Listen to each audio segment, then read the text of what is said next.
अस्सलाम वालेकुम व्यूवर्स, मैं हसीब अहमद आपसे मुखातिब हूँ। आपको वेलकम करता हूँ अपने YouTube channel first aid pharmacy पे।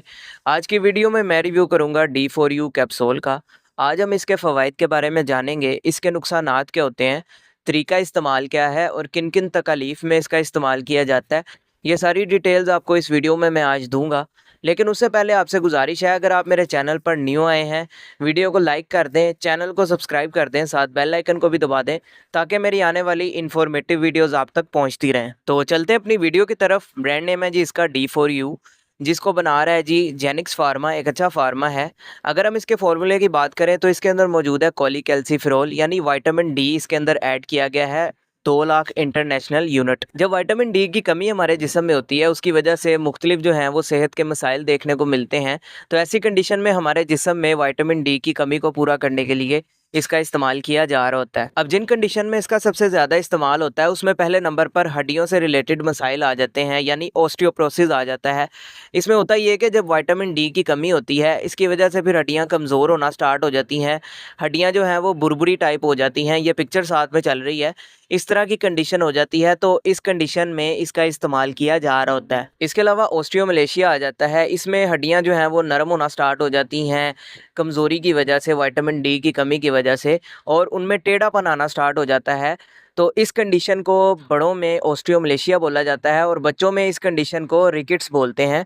तो इस कंडीशन में भी इसका इस्तेमाल किया जा रहा होता है। इसके अलावा इसका इस्तेमाल मसल वीकनेस में भी करवाया जाता है। जब पट्ठे कमज़ोर होते हैं तो उस कंडीशन में आपके पट्ठों को सेहतमंद बनाने के लिए इसका इस्तेमाल किया जा रहा होता है। इसके साथ साथ आपकी ये क़ुव्वत मुदाफ़ियत को बढ़ाता है, आपकी इम्यूनिटी को बूस्ट करता है, जिसकी वजह से आप सेहतमंद रहते हैं।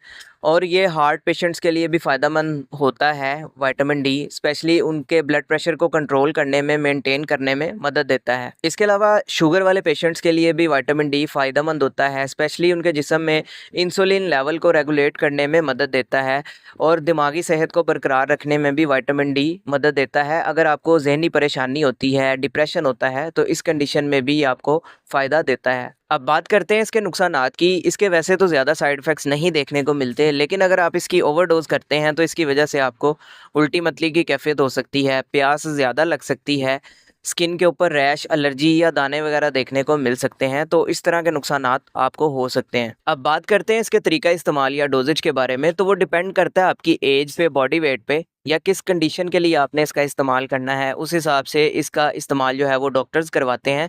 बाज़-औक़ात डॉक्टर्स इसका इस्तेमाल हर 3 दिन बाद 1 कैप्सूल का करवाते हैं, बाज़-औक़ात हफ़्ते बाद 1 कैप्सूल का, बाज़-औक़ात 15 दिन बाद और बाज़-औक़ात महीने में 1 कैप्सूल का इस्तेमाल किया जा रहा होता है।